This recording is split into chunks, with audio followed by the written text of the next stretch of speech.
प्रश्न था P Q R into T equal to 3780। तो पूछा था P plus Q plus R equal to क्या हो, में से क्या कोई इसे सॉल्व कर सकता है? ठीक है, तो अजमा लो फिर। P क्यू आर टी दी है, ये शून्येतर संख्या, शून्येतर संख्या का मतलब होता है 1 2 3 4 5 6 7 8 9। 9 के बाद नहीं, क्योंकि 9 के बाद तो रिपीट होता है, नंबर तो यही होंगे। इन 9 नंबर में से इनका कोई नंबर है, कौन सा नंबर है ये सोचने के लिए आप स्वतंत्र हैं। उन नंबर्स की मल्टीप्लाई करने पे ये सिचुएशन आनी चाहिए, इसके लिए भी आप स्वतंत्र हैं।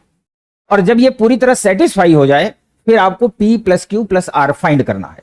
आपके पास 3 मिनट का समय, आप सोचना शुरू करो। ये 37 आया है, 37 के आसपास का जो नंबर होता है, जैसे 36 38 39 35, ये आसपास के नंबर हैं, क्योंकि किसी भी नंबर से गुणा करने पे 37 नहीं आता। किसी भी दो नंबर को मल्टीप्लाई करने पे 37 नहीं आएगा, इतना आपको पता होना चाहिए। इसके लिए आपको 10 तक का पहाड़ा आना चाहिए। अगर 10 तक का पहाड़ा याद है तो आप समझ जाएंगे किसी भी नंबर से मल्टीप्लाई करने पे 37 आता ही नहीं है। तो आया क्या रहा होगा? 36 आया रहा हो सकता है, एक जोड़ के 37 लिखा गया हो। 35 हो सकता है, दो जोड़ के लिखा गया हो, ऐसा ही हो सकता है। अब हमारे दिमाग में दो बातें आई, एक 36 और एक 35, दो बातें आ गई। अब 36 आता है 4 9 36 या 9 चौक 36, और 35 कैसे आता है 5 7 35 या 7 5 35। यही दो रास्ते हैं। ये यूपीएससी का क्वेश्चन है, यूपीएससी इसीलिए ऐसा देता है। अब आपके दिमाग में दो आइडिया आया, तो 5 7 35 में दो जोड़ेंगे तो 37 होगा। अब सवाल है कि इन दोनों में पहले कौन सा ट्राई करें, क्योंकि एग्जाम में तो आप बिल्कुल अकेले होंगे, या मम्मी होगी? नहीं होंगी, पापा भी नहीं होंगे, और जो आपके हैं वो भी नहीं होंगे। आप एकदम एग्जाम में तनहा होंगे। आपका दिमाग, प्रश्न और आपका टाइम 2 घंटे का। उस टाइम उसको कल्पना करके हम चलते हैं। हमने दो ऑप्शन सोचा, 36 4 9 36 1 37 या 7 5 35 2 37, यही सोचा। अब सवाल है कि ऐसे जब दो ऑप्शन बने तो पहले कौन सा ट्राई करना चाहिए? जनरली जो कैरी होता है, कैरी हासिल, वो एक होने की पॉसिबिलिटी ज्यादा होती है। अब ऐसे समझो, और ये कौन व्यक्ति सोच पाएगा जिसका एप्टीट्यूड शानदार होगा। जब हम दो नंबर का मल्टीप्लाई करते हैं तो उसके 1 कैरी होने की पॉसिबिलिटी ज्यादा होती है। 2 वाला भी होता है पर उसकी पॉसिबिलिटी थोड़ी सी कम होती है। तो हम पहले किसे ट्राई करेंगे? जिसकी पॉसिबिलिटी ज्यादा होगी, यानी 4 9 36 1 37, यही ट्राई करेंगे। अब फिर सवाल बनता है कि टी की जगह 4 रखें या पी की जगह 4 रखें। भाई 9 और 4 रखने हैं, तो एक जगह 9 रखेंगे, एक जगह 4 रखेंगे, या यहां 9 रखेंगे यहां 4 रखेंगे, यही सवाल बनेगा। अब मान लेते हैं कि आपने छोटी सी गलती कर दी, आपने टी की जगह 9 सोच लिया। तो ध्यान से सुनना, तो 9 चौक 36 1 37 तो आप कर लेंगे, लेकिन 9 का इन दोनों नंबरों में गुणा करने पे यहां 9 9 आना चाहिए। तो अगर चलो आपने माना कि यहां 1 रख दिया, तो 9 1 कम 9 हो गया। अब 1 हो गया, और याद रखना है चारों लेटर अलग अलग है, नंबर अलग अलग होगा। अब 9 दूनी 18, 9 3 27, 9 चौक 36, 9 नहीं आएगा, 9 नहीं आएगा। अब किसी के मन में आ रहा होगा 9 दहिया 90, तो यहां 10 नहीं होगा, सिंगल डिजिट है ना। इसका मतलब यह हुआ कि 9 नीचे नहीं, 9 कहां होगा? ऊपर। तो आप यहां प्यार से लिखो 9, यहां लिखो Q, यहां लिखो R, और यहां लिखो R। इसके हिसाब से परिणाम ये होना चाहिए। भाई T की जगह पे अगर हम 4 मान रहे हैं तो यहां 4 4 आना चाहिए। अब हम देखते हैं कि Q और R में 4 का गुणा करें तो नीचे 4 ही आना चाहिए, और इस वाले से 1 हासिल भी होना चाहिए, तभी 4 9 36 1 37 होगा। सोचते हैं 4 1 कम 4। अब आप 4 का पहाड़ा पढ़ेंगे, देखेंगे कब कब 4 आता है। 4 1 कम 4 इसमें आएगा, 4 दूनी 8, 4 3 12, 4 चौक 16, 4 5 20, 4 6 24, 6 पे भी आएगा और 1 पे भी आएगा। अब हम लोग यहां ट्राई करते हैं। अगर यहां हम 6 मान लें, यहां 1 मान लें, तो 4 1 कम 4 और 4 6 24, 2 कैरी हो गया, 4 9 36 और 2 38 हो जाएगा, जबकि होना कितना चाहिए? 37।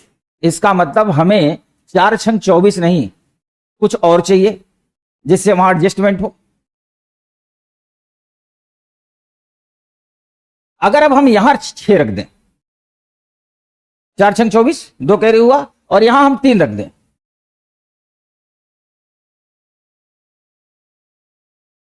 बन गया 9 3 12 6 18। इसके अलावा कोई भी नंबर, अच्छा जब इसका आंसर आ गया, अब और सुनो, अब आप कहोगे सर 5 और 7 क्यों नहीं ट्राई कर रहे हो? जब ये इसको सेटिस्फाई कर गया, और ये प्रश्न यूपीएससी का है, ऐसा नहीं वो जो फेसबुक पे व्हाट्सएप पे क्वेश्चन चलते हैं ना, तैरते हैं, वो वाला नहीं है, यूपीएससी का है। इसकी अपनी एक गरिमा होती है। अगर एक कॉन्सेप्ट से आंसर आ गया तो सेटिस्फाई हो गया, 2 कॉन्सेप्ट से आंसर कभी नहीं आएगा। और अगर 4 और 9 से आंसर ना आता, और ये काम आप जब करो ना, तेजी से करो। आप ऐसे ही समझो कि जितनी तेजी, जब इसको बोर्ड पे मैं कर रहा था ना, तो मैं आपकी तरफ घूमता जरूर था, पर मेरे दिमाग में यही प्रश्न ही रहता था। जैसे मेरा फेस आपकी तरफ घूमता था समझाने के लिए, मैं आपको एग्जांपल देके समझा रहा हूं, फिर भी मेरे दिमाग में ये मल्टीप्लिकेशन ही रहता था, क्योंकि जरा सा आपका डाइवर्जन हुआ फिर आंसर आएगा नहीं। अब अगर ये 4 और 9 से ना आता, तो हम 5 और 7 की ओर बढ़ते, और उसके अलावा फिर कोई और रास्ता नहीं था। ठीक है, ये यूपीएससी प्रीवियस ईयर का क्वेश्चन है, और सोच के ही करना पड़ेगा, घबराना नहीं है। जैसे मैंने कहा 4 1 कम 4, 4 छंग 24, 4 आ रहा था, फिर 4 9 36, 2 38 हो रहा था, जितने भी लोग घबरा जाएंगे और इसको काट के तुरंत 5 और 7 ट्राई करेंगे। आपको घबराना नहीं है, अमेंडमेंट करना है। क्या अमेंडमेंट करना है? कि जैसे यहां से 2 कैरी हो रहा था, फिर आप दिमाग लगाओ कि अगर 1 कैरी होगा तो काम हो जाएगा, और 1 कैरी तब होगा जब 4 तिहाई 12 हो, और 12 24 तब, 12 की जगह 14 तब होगा जब यहां 24 है, यानी यहां से 2 कैरी हो। तो आप जैसे लीटर को चेंज करेंगे आपका आंसर आ जाएगा। ठीक है, एकदम दुखी मत होइए, मेरा काम था इसको बताना। आप बताइए, नंबर बताइए। 1 मिनट बच्चा, 751 गुणे 5, आप बताओ मैडम, यही था? बैठ जाओ।